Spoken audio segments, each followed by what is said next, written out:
Plato introduced Atlantis in a dialogue called Timaeus, written around 360 BC, and followed it in Critias, which breaks off mid-sentence and was never completed.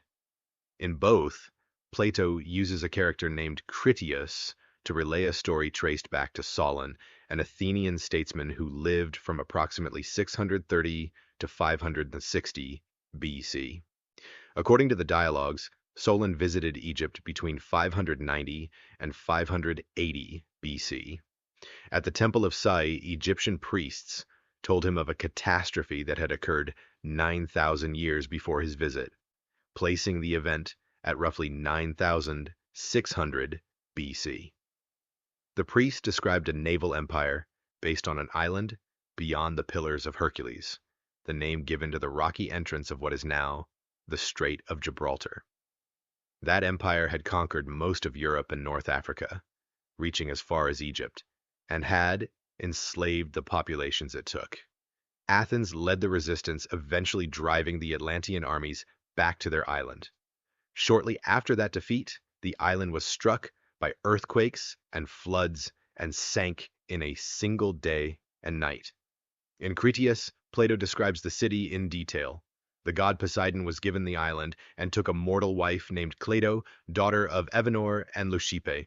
He built her a palace at the island's center and carved the surrounding land into concentric rings, 3 of water, 2 of land, with moats ranging from 1 to 3 stadia wide. The Atlanteans cut bridges northward from the central island and dug a canal to the sea. Ships could pass through tunnels carved into the rings of rock and dock inside the city.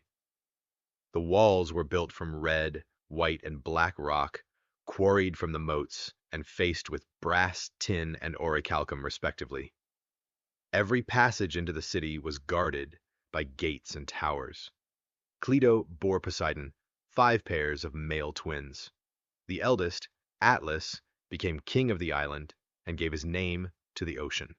His twin, Gadeirus, also called Eumelus, received the territory at the far end of the island, nearest the Pillars of Hercules. The remaining 8 sons ruled as princes over their own regions. The central plain measured 3,000 stadia long, approximately 555 kilometers, and 2,000 stadia across the center, approximately 370 kilometers. The central island itself was 5 stades in diameter, roughly 0.9 kilometers. For generations, the 10 kings met in Poseidon's temple and renewed their oaths, burning a sacrificial bull and pouring wine over a sacred fire. As long as they honored those laws, the kingdom prospered. Over time, they began pursuing conquest, sending armies into Asia and Europe.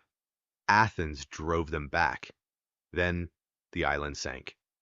Timaeus opens with Socrates asking his companions whether they can recall a story that exemplifies the ideal society he described in the Republic, written around 380 BC.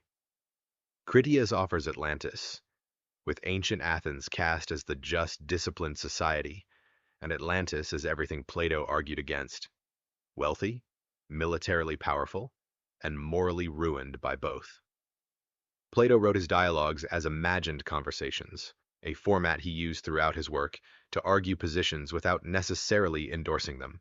He may have believed the history was real. Classicist James Romm of Bard College argues Plato constructed it to carry specific philosophical themes: divine versus human nature, the corruption of political power, that appear consistently across his writing. Ken Fetter, professor of archaeology and author of Encyclopedia of Dubious Archaeology, describes Atlantis in Plato's telling not as a utopia, but as the embodiment of a materially wealthy, technologically advanced, and militarily powerful nation that has become corrupted by its wealth, sophistication, and might. Scholar Rodney Castleton notes that Plato wrote about Atlantis in 359 BC, immediately after returning from Sicily, where he had tried and failed to implement his political ideals in Syracuse.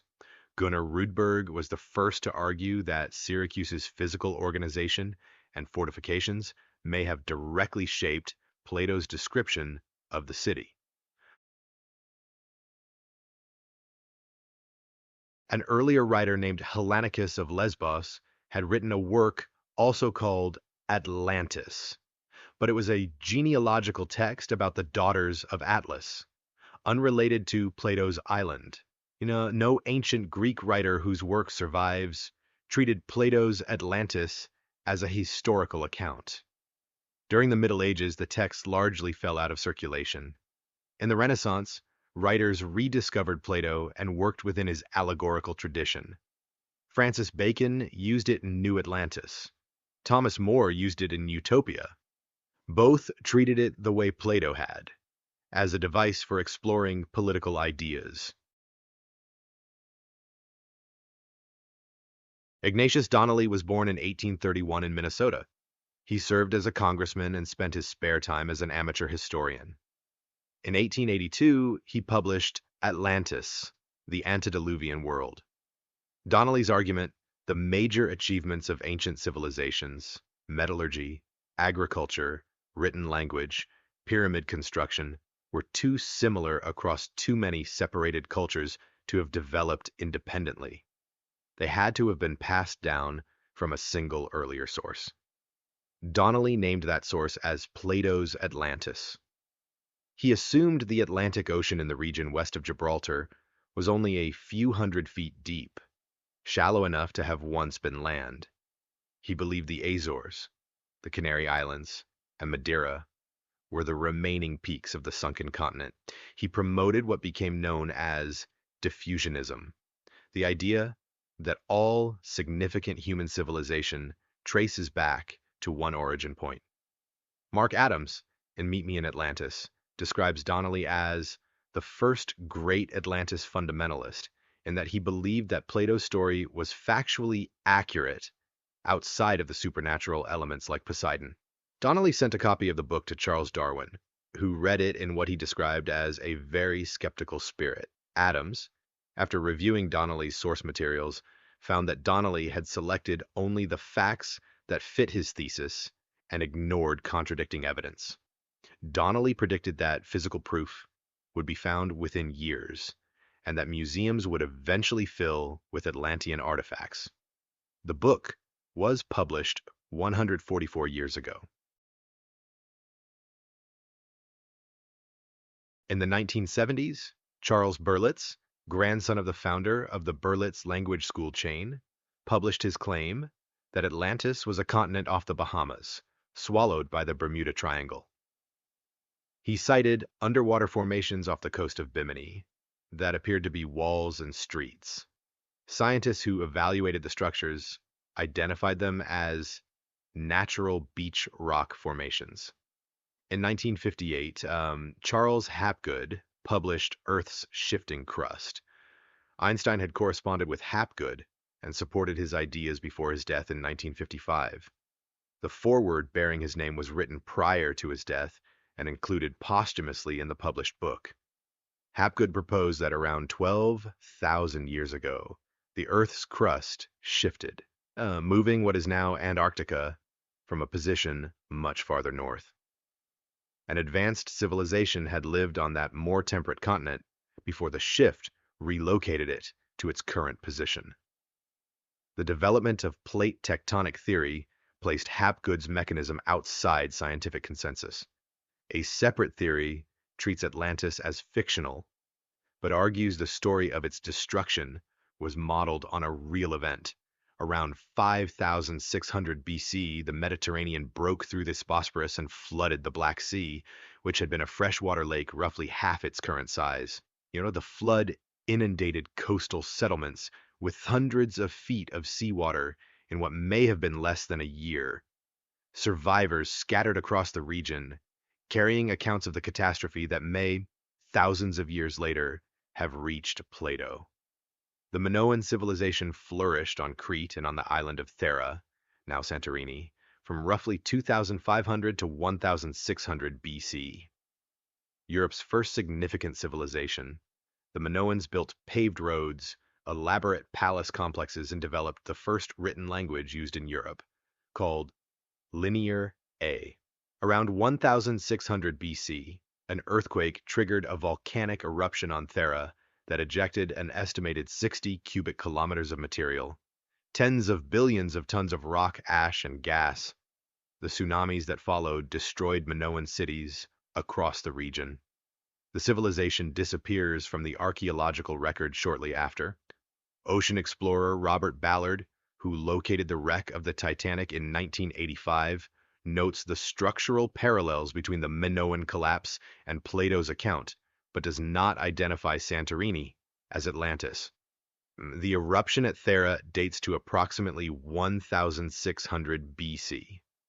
Plato placed Atlantis's destruction at 9600 BC, a gap of 8,000 years.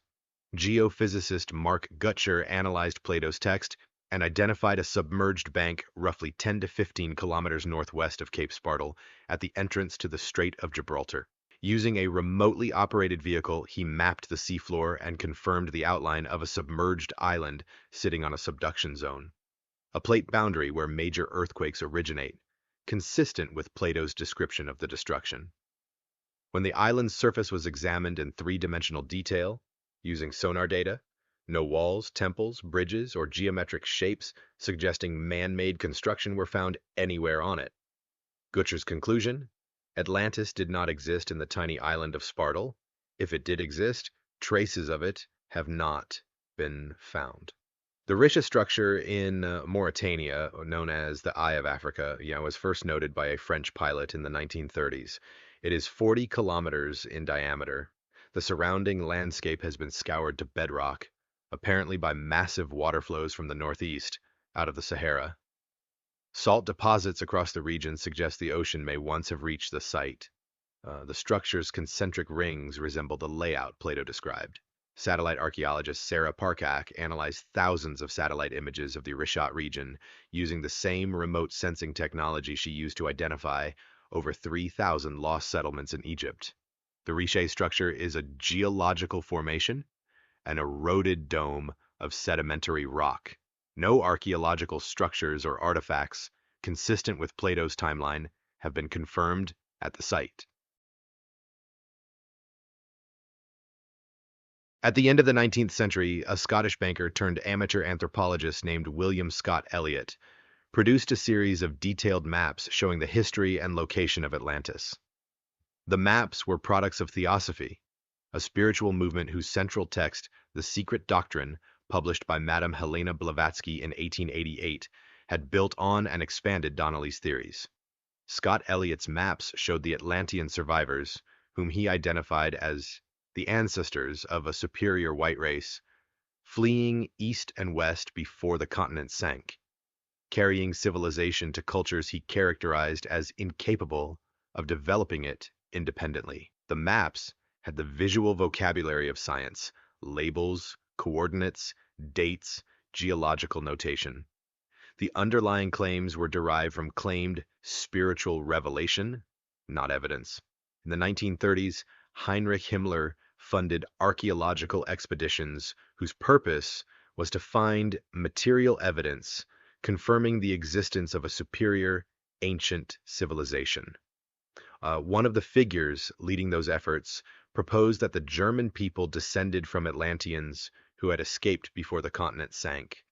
The argument followed directly from Donnelly's diffusionism and Scott Elliot's racial framing, the same logic now used to provide ideological justification for the Holocaust. As tectonic plates drift, the seafloor spreads. It does not contract. There is no mechanism by which a landmass the size Plato described could have subsided into the Atlantic. Ken Fetter: the geology is clear. There could have been no large land surface that then sank in the area where Plato places Atlantis. No trace of a sunken civilization has been found in the Atlantic Ocean or anywhere else, despite decades of oceanographic survey, sonar mapping, and deep-sea exploration. Charles Orser, curator of history at the New York State Museum: pick a spot on the map and someone has said that Atlantis was there. Every place you can imagine.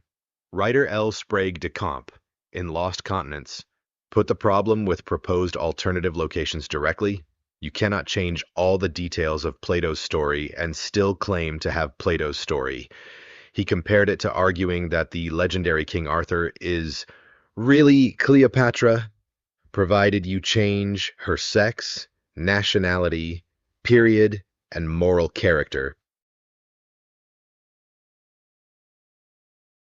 Sea levels at the peak of the last ice age were approximately 400 feet lower than they are today.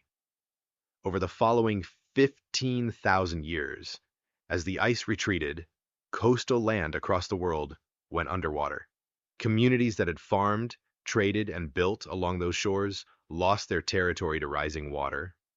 Archaeologist John Henderson, there is no doubt that almost every culture in the world has a flood myth, a deluge story, because we developed as a species within this period of rising sea level.